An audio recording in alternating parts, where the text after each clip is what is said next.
welcome to the second lecture in the Philosophy of the City. This week we'll be doing a few shorter lectures. So as you see, this is lecture 2.1. We should have two more lectures, and we'll cover some other material that was relevant for how we evaluate cities. So this week we're going to be talking about city design, and specifically we're going to try to sort of pick out two types of city design that we can take to be what city, urban design is like, and what suburban design is like.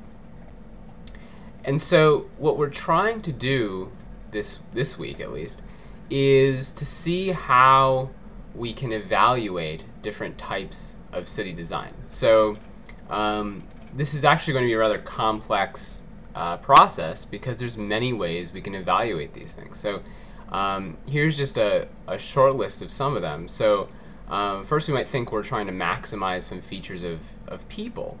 So, some of these might be goodness, just, some sort of Aristotelian version of what is the human good. It might be pleasure. We might be preference satisfaction, so the maximization of preference satisfaction, which we'll return to at the end of the lecture.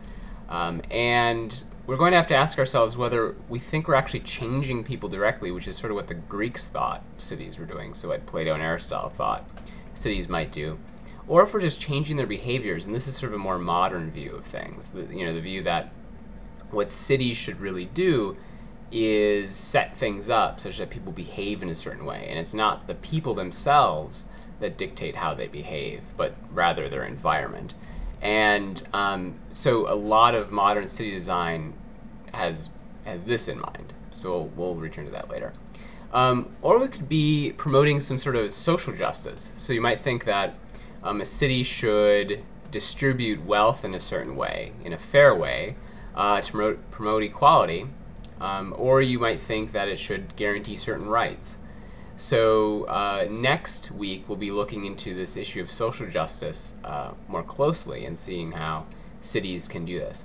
And later this week we're going to look at this idea that the city really is just a growth machine, that these sort of very high-minded notions of goodness and trying to maximize certain features of people is really misguided. Really what cities do, and we'll have to question whether this is actually a normative view, right? This might just be a claim about, okay, what are cities out there doing right now? It might not be the fact that this is a good thing, but what they're really doing is trying to grow as much as possible.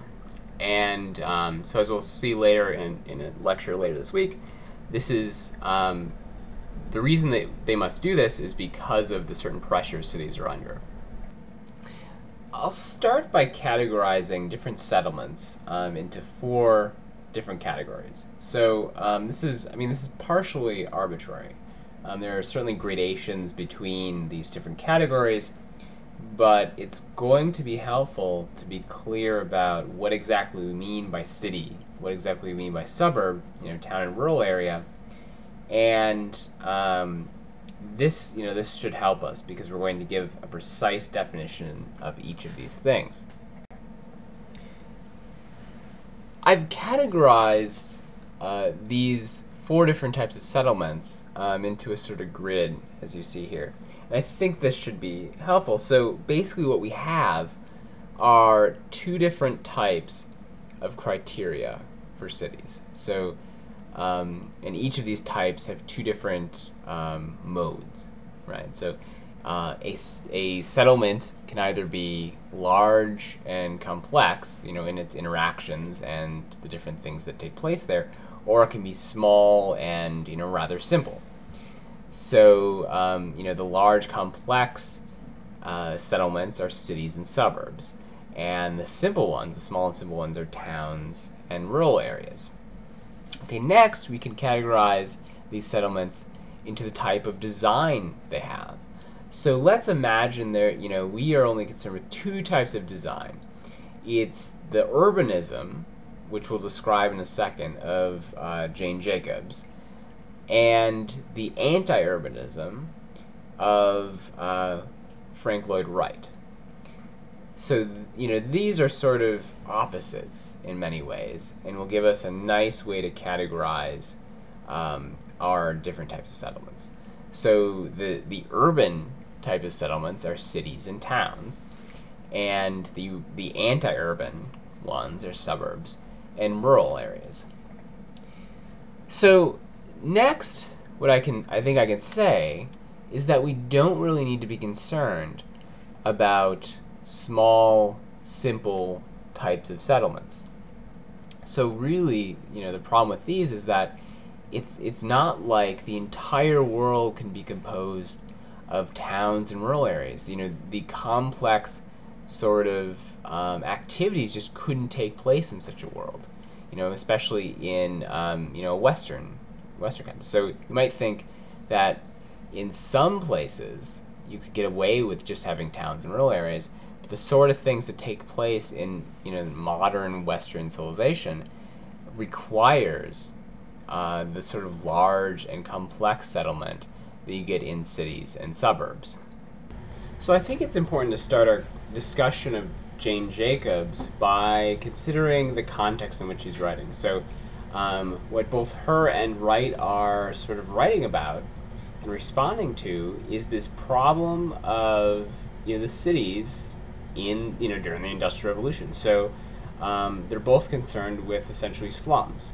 So as we read in the Mumford reading, conditions in many of these inner city urban areas was quite horrendous during the Industrial Revolution, and this persisted into the 30s and 40s. And so a lot of public policy was concerned with how do we fix this? How do we get rid of these terrible overcrowding?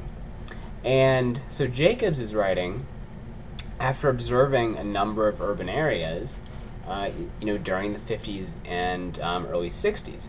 And so the part that you've read in the introduction, she talks about this Boston neighborhood, which basically resembled, before her visit in 1959, a Mumford-style city, right? So there was terrible overcrowding, terrible conditions, and this was a problem.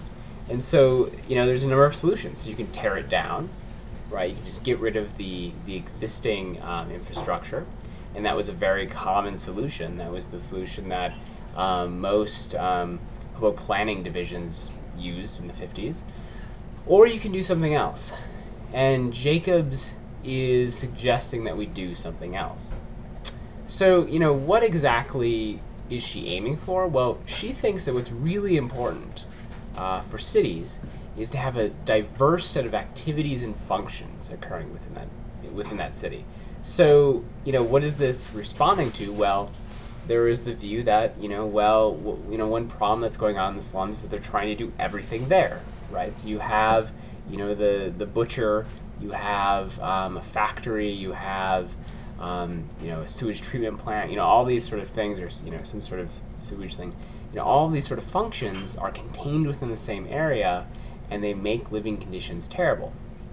So what Jacobs is saying is that, no, this is not the problem. So, having diverse functions and diverse activities is actually what brings, life into the city and allows it to persist. And so she does a number of things.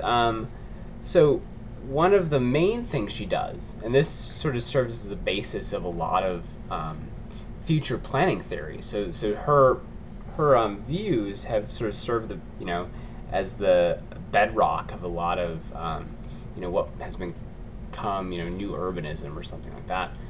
So what she's trying to do is giving design elements that make diverse activities and functions come to be, right? And getting rid of these design elements can eliminate them. And so so you want to maintain these. So I'm just going to go through some of these. Probably later this week I'm going to write something up that's more thorough, because you haven't read the entire book. So this comes from The Death and Life of Great American Cities, which is her main text on this issue. And because you haven't read all this, you aren't getting all of these sort of details, and so I'm going to try to write something up about this. But let's just go through a few of them. It'll give you an idea of what she's thinking about. So one important element is that lots of different things are going on in any given district. So there's residential, people living in an area. There's people working in an area. There's people, recreating in an area.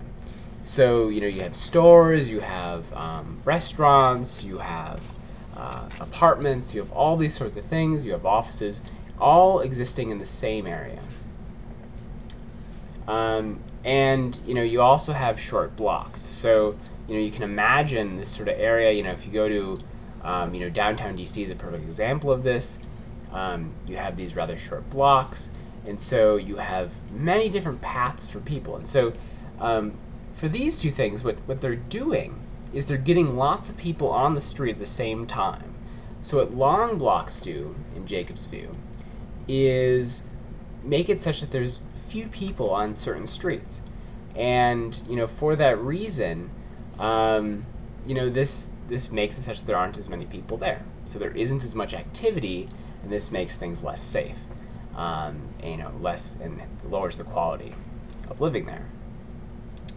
So, so there's those two elements, and then she also talks about the fact that you can't just go into an area, wipe out all of the buildings, and build anew, and still maintain diverse uses. So what she thinks is what happens when you destroy all these buildings and build brand new buildings is that high rent functions will come into these new buildings. And in order for you to get a diverse set of functions, so in order for you to get something like a coffee shop or a grocery store or something, a small grocery store, you need to have slightly lower rents, and the only way to get that is through slightly older buildings. So you might disagree with that, but so that sort of serves a purpose, though, and I think there's something to it.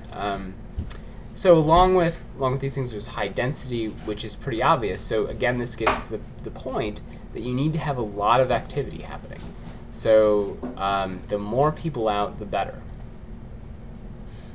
So she thinks this promotes a number of things. And I've mentioned, safety already. And what's important here is that you get safety even when people don't know each other. So there's a nice part in the in chapter 3, which you read, about sidewalks, where she talks about, the sort of relationships you have with people on the street are one of familiarity, right? So you know them, you recognize them, but it's not like you're friends with them. You don't need to let them into your house or anything, because it's a city. You don't need to know everyone like in a small town or something. And so even when people don't really know each other in this sort of more deep way, the fact that they know each other, they know who belongs in this area, knows who might not belong there, might be suspicious, makes things more safe. This also promotes health. So she thinks this is a better way of living, right? This promotes sort of healthy ways of living, as well as creativity. So you have lots of different things going on. It's a vibrant experience, richest of experiences. So this might produce creativity in people, and it's also sustainable. So what I mean by this is that it can persist. So what she thinks will happen in communities that are not designed like this is that, when they're built brand new, they'll be vibrant in various ways, and they'll be successful economically. But then they'll degrade. So as all of the buildings age, as all of, as their uses are demoted, essentially, she thinks, to, things of lower and lower rent, the community, the neighborhood, will become worse and worse economically. And it'll either require an influx of money, right, from the government or something, which, if taken away, would, the community would revert back to being poor, or it's going to become a slum, right? It's going to become a place where there's lots of crime, lots of, unsavory individuals, and just not a very nice place. And so she thinks that these urban elements, these urban design elements, will prevent this from happening. Um, so, sort of buried in this, and I'll talk a little bit about this a little later, is this view that the urban life, the rich, vibrant life, is in some way superior to other types of lives, right? So, she thinks that the suburban life, so the life of someone who, is not around lots of people, right? So they go to and from work, they don't meet lots of people every day, they don't sort of experience the vibrancy of the street, the excitement of city life. That they're missing something. There's something missing from their lives, which cannot be made up in other ways. And, so she might be claiming things that are in general true, you might think. But it seems like she's claiming something stronger here. So it seems like she is saying that, that the urban life really is better. And I'll show some quotes later that seem to indicate this. But this might not be true.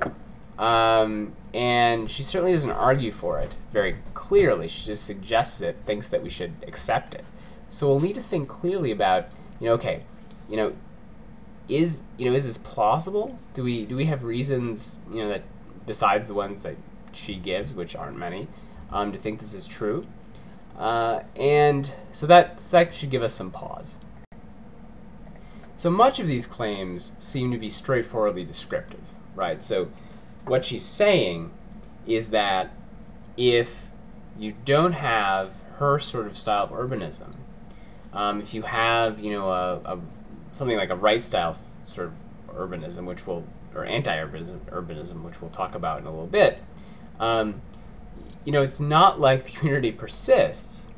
It's that they're not stable. They become slums, so they degrade in various ways until they're just atrocious places, and so that might be true. So we can't really address that fully. There's some debate about this. There seems to be some reason to think that this might not be true in every case, right? There's some suburbs that are vibrant and remain vibrant, but let's set this aside. So let's just set this descriptive claim aside and look for her normative claims. So her normative claims about what is good and what goods can be derived from a certain sort of city. Now let's look at what I'll call right-style anti-urbanism. So this is a view put forward by Frank Lloyd Wright, who is perhaps one of the most famous American architects in the 20th century, if not ever. And his basic view is that we should go back to the land. So he looks at the Mumford problem, so this problem of slums that Mumford seems to be looking at, and says, the problem is not design of the cities themselves, it's the cities. So what we need to do is we need to give everyone land. So he proposes everyone should get an acre of land, which sounds nice, right? So so this is the basic theme. So the idea is to destroy the current cities. So destroy urbanism in its essential character. So what how does this happen? How do we get society out of this? Well, he designs these communities around this decentralization. So we take all the functions that were performed in cities, in these, that were performed in centralized fashions by cities, and put them in every community. So everything becomes small, small and local, essentially. So you have small schools, you have small utilities, you have small farms. People essentially do most of the things for themselves, right? He thinks you should get rid of these huge corporations, essentially, and you need to get it back, give people the ability to do what they want with their lives. So this requires, however, you quickly sort of realize this requires an immense amount of government control over land use and activities. So you have to basically set aside land for people, certain sets of land for people. and you need to redistribute land to everyone. So, right now, although he'd probably say there's lots of empty land, I mean, most of it's owned by someone, though. So you'd have to go in, either take the land or pay for it, or, something, take it and give it to people. So you take all these people in the cities and give them all land. And then, what you must do, and this is sort of why a lot of people view it as, a sort of idealized version of the American suburb, and what happened in the 50s when we decided to build lots of suburbs, is that, most travel will happen via car, right? So he even thinks that, trains should be essentially mostly gotten rid of, because cars are just this great, mode of transportation. And if you look at his diagrams for what highways will look like, he thinks they'll be safe, very safe, very user-friendly. And so he sort of views this as, in a very idealized fashion, which, makes sense from his position, right? So this was the beginning of the sort of, the highway revolution, when we started building massive, very high-quality highways everywhere in the country. It revolutionized transportation, of goods and people. And, the idea was that there'd be these really high-tech highways and, probably automated cars and such, and that this would make things safe and very pleasant, right? But, I mean, that's not what happened. We're still sort of using highway technology that has been around since the 30s, 1930s, So you might be able to pardon him for that sort of, thinking. So what should we think of this? So reading this, his article as well as the selection from the book, he views this as necessitated by sort of the democratic view of North America. So he thought that if we're going to be a real democracy, we need to give people their own lands, so they're on equal footing, essentially. And this represents, though, a massive change in how our society is structured. And in that way, it really is not a model of what suburbia is. So it's very different. But let's just take it as this sort of idealized version of suburbia. Of course, there'd be some differences. Amount of redistribution. Suburbs, did not redistribute that much wealth to the poor people. The poor people often stayed in the cities, right? So the upper class and the middle class got the suburbs. So that might vary. The extent of government control, often the suburbs were areas where there is little government control. So there's less taxation. There were businesses could do a lot more. They weren't constrained by governments. There was far more regulation within cities, and so so this would probably be very different than what Wright thought would happen. And also, of course, the perfection design. So he thought that architects would fill this role of people who would design nearly perfect a perfect society, essentially, perfect design, and thus this would bring about a perfect society. And of course, things never happen perfectly. So perhaps we can say he had some things right, but he just thought in too an idealized way. But you might worry, and this is, I think, what Jacobs is pointing to, is that when you miss the mark on the ideal, so when you don't actually get an ideal society, you design this for this ideal, and then you miss it, things become horrible, essentially, right? So if it's often the case that you might hope for a utopia and get a dystopia, and if you had never hoped for the utopia in the first place, you wouldn't end up in this terrible place you were in. So if you weren't trying to be a perfectionist, you wouldn't end up with such a hell on earth, essentially. And this is Jacob's point, I think, is that we can't control for all these things. We can't be perfect, And so that's why we need to design cities and design them the way she thinks we should design them. And if we try to do a right-style anti-urbanism, it might sound great, you know, in its idealized idealized model. But when we actually get to the real world, it becomes, you know, a terrible place. So in a little bit, I will upload some examples of Jacob-style urbanism, as well as the sort of Wright's Broadacre plan, which is sort of where Wright's anti-urbanism comes out of, two elms. So there's actually some really good examples from a book by Brower, who you read earlier, from Baltimore.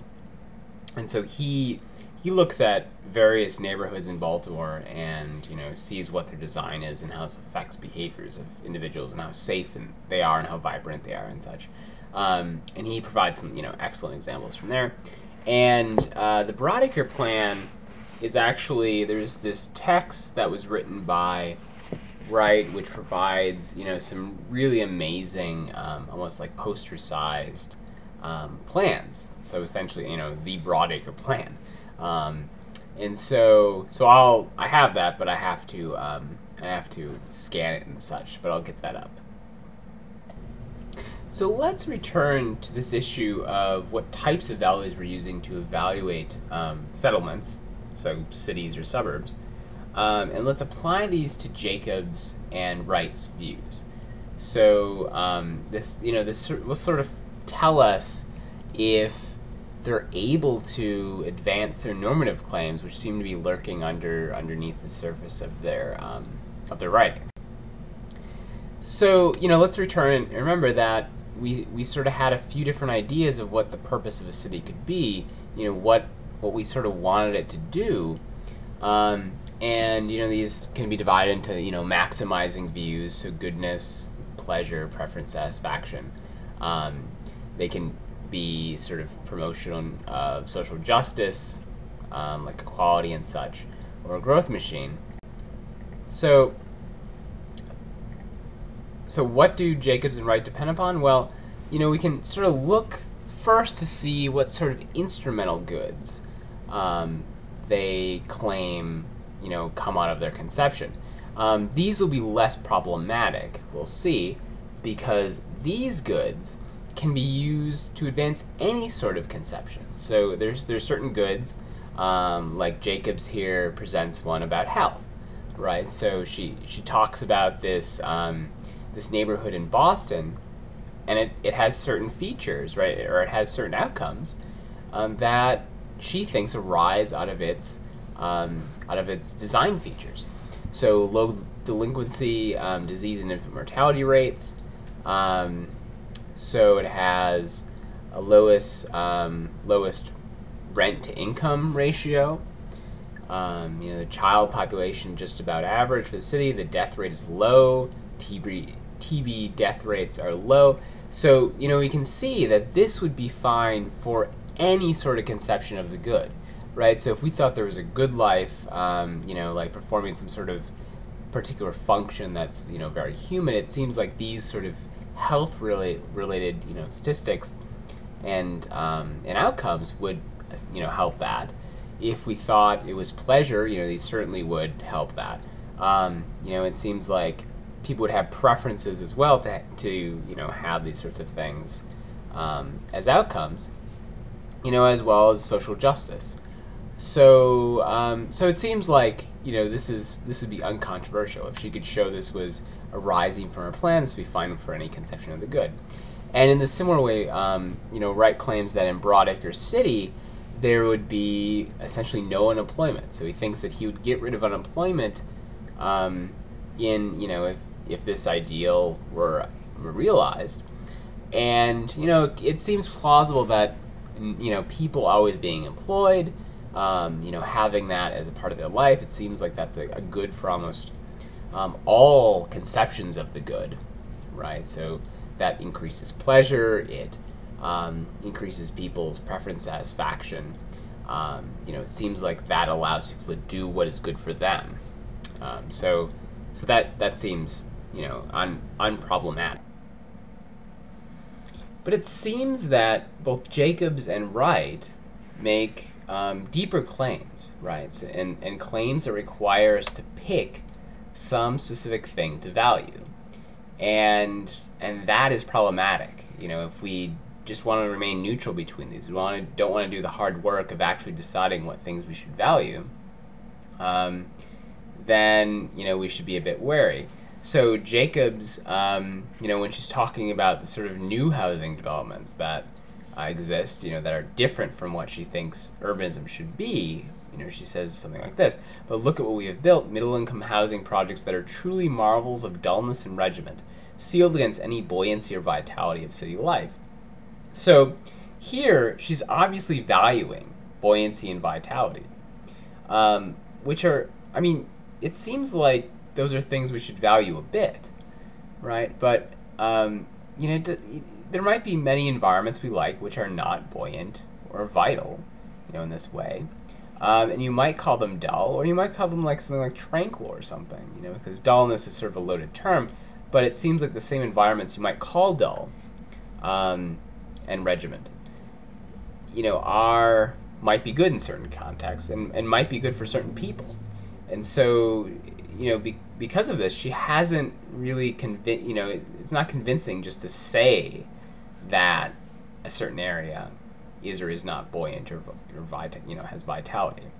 So Wright, in a similar way, assumes that harmony, privacy, and comfort are to be valued in themselves, or at least closely related to other things that are valued. So, and that seems pretty problematic, because certainly many people do not really value privacy and comfort very highly, and certainly not harmony, right? So a lot of people enjoy non-harmonious environments. They enjoy living in situations that are not harmonious. So that seems problematic. He seems to think that everyone values this, and so they'll just accept at face value his claims that this would be a good city, a good type of settlement, and yet he hasn't argued that these are things we should value. And so he makes even more controversial claims, saying that style, this sort of style of a thing, has some sort of inherent goodness to it, and that as we'll talk more later in the class about this when we talk about aesthetic value.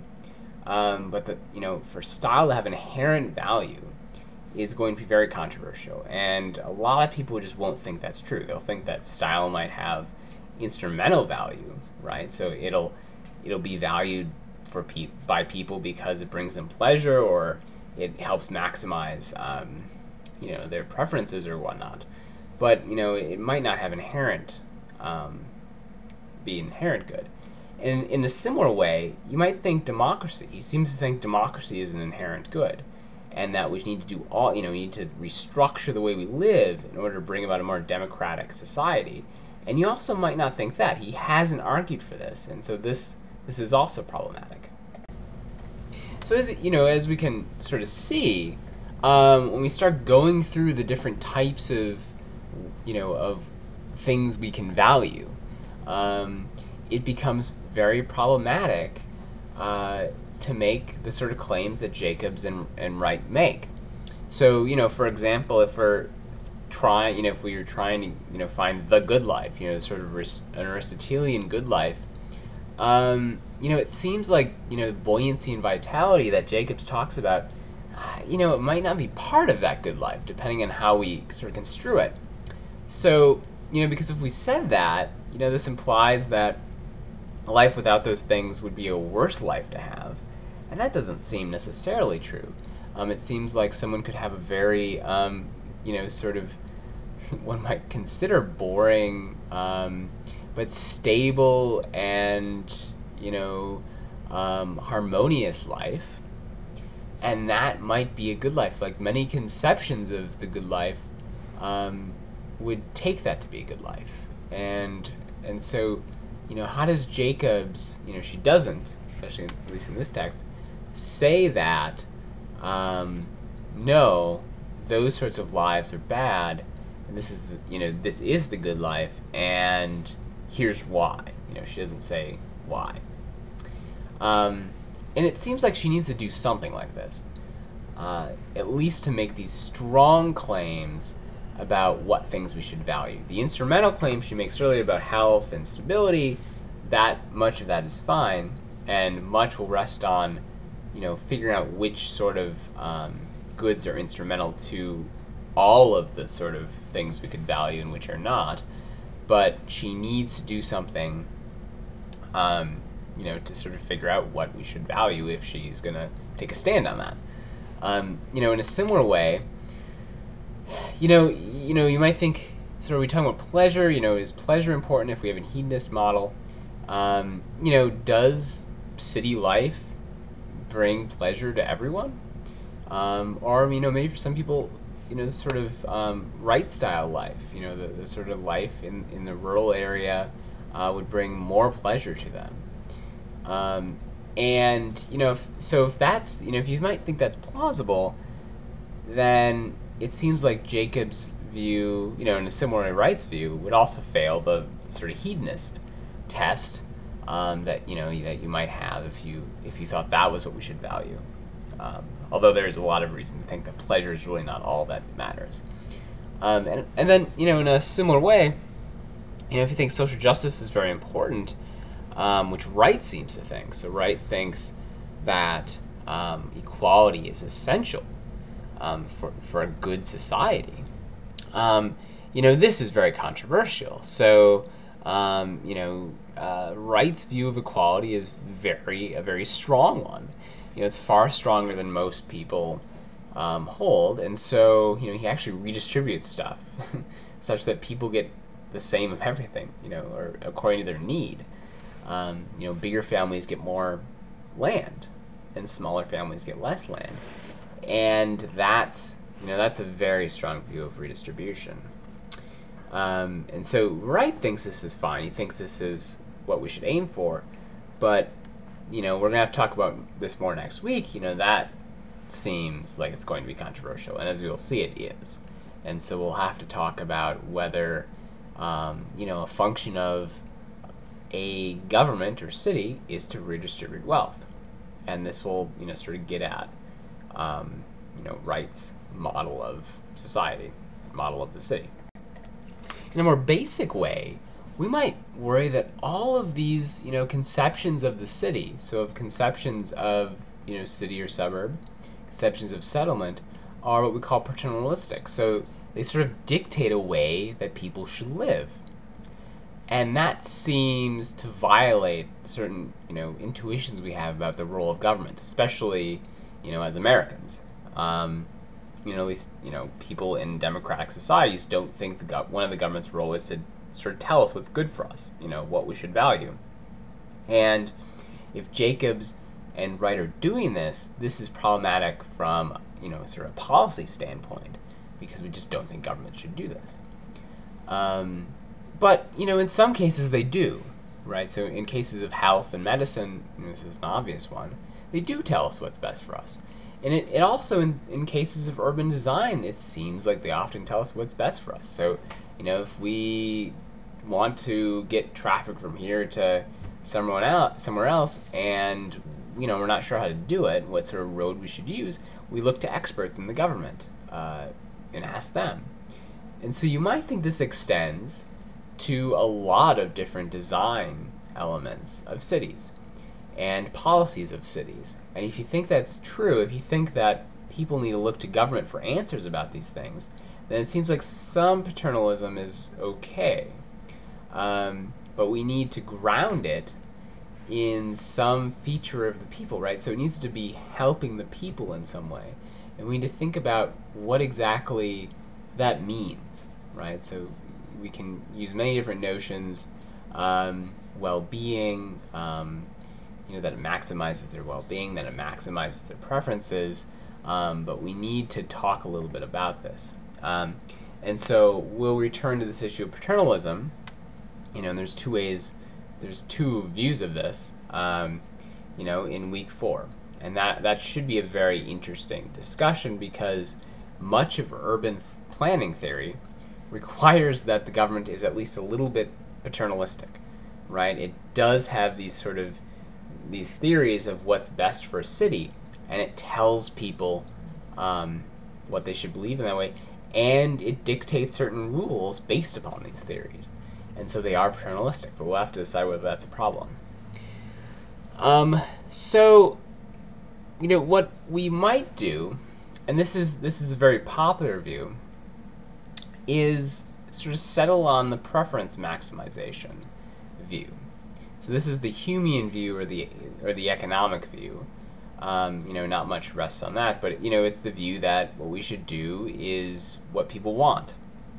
So a government should seek to give people what they want, essentially. But there are many problems with this, right? They sort of become obvious right away. First of all, does everyone have to be better off? So, say you have you're going to design some piece of art in a common area, and what you want to do is the stated purpose is to maximize preferences. So must you throw out a design or an object that one person hates, even though 100 other people love it? It's unclear. It seems like no, but what if that one person's preferences are really this is the thing they hate the most? It seems like we get this feeling, well, we shouldn't make them go along with it, and yet they're part of the society and they have to go along with it. So oftentimes we sort of take a majoritarian view of this. This is certainly what politics does. But we might think this is wrong, that when societies drag certain members kicking and screaming, essentially, against their preferences, right, against what they want, to do certain things, this is a bad outcome. But again, you can't really expect everyone to agree, and so it seems like you have to take a vote at certain points and use some sort of rule for deciding between different alternatives. And also, we might worry that people just don't really know what's best for them, or what they would want. In the same way as it's health, right? So in medicine, so if you ask people which medicine do they want, so say they have high blood pressure, and you ask them, okay, here's 2 medicines. You don't tell them anything about the medicines. You just ask them, okay, 2 medicines. Medicine X, medicine Y. Maybe even tell them their compounds, what their chemical compounds are. And you ask them, okay, which one would you prefer? Is the preference you get out of that, right? So you might get a preference. It might be that most people like the one that starts with an A or something, right? So that has nothing to do with whether this thing can actually help their high blood pressure.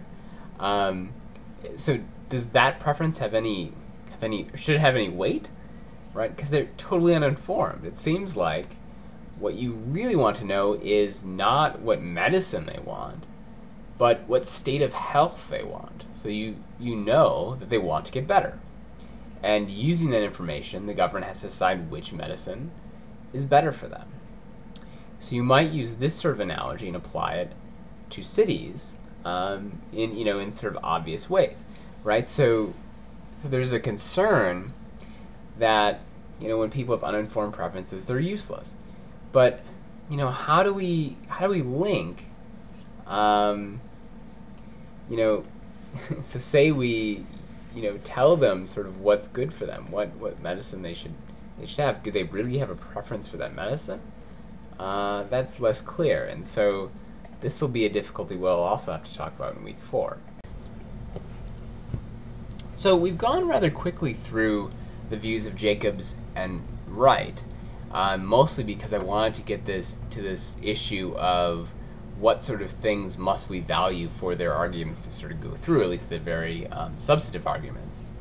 And so what I'm going to do, probably by the end of this week, is write out something about, the sort of big types of designs, city designs, that you might pick from and think are really good. So I'll fill out Jacobs, because you haven't read Jacobs' book, The Death and Life of Great American Cities, where she sort of espouses upon this. So I want to give you some more details about that, because I think it would be interesting and useful for you, as well as Wright's view, because I think it's difficult to actually see what he's saying, and he wrote several books about this, which you don't have. So I think that'll be important for you. But also, several other theorists, especially from the beginning of the 20th century, were concerned about this issue of slums in cities, right? These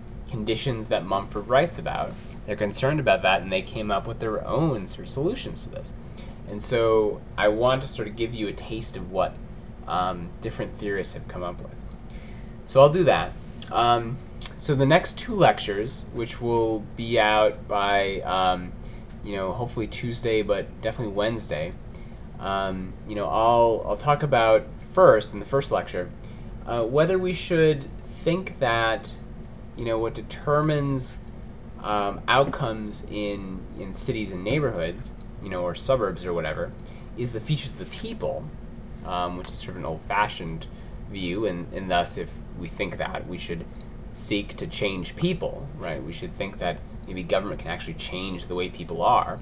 Or if we think that features of buildings themselves change behavior, right? So, you might think, and this is a very behavioristic way of thinking, that, what we're really concerned about is not what people are like, but, there's some general type of person, and how do they respond to a certain environment. And the view of these, and this is sort of the view of modern urban planning, is that, given some very general ideas of what people are like in a given culture, so different cultures will, of course, behave in different ways, given the same environment. But given that sort of very general knowledge, we can design buildings and design cities that, in general, cause people to behave in certain ways.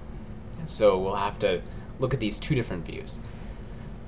So that is the lecture, the first lecture. The second lecture I'll do after this one is going to be about, first, the pressures on cities, so the economic and political pressures that affect what they do, and then how these pressures explain why cities pursue a growth agenda. So this was one of the readings you read for this week was a claim that basically cities, all they're concerned with is growth.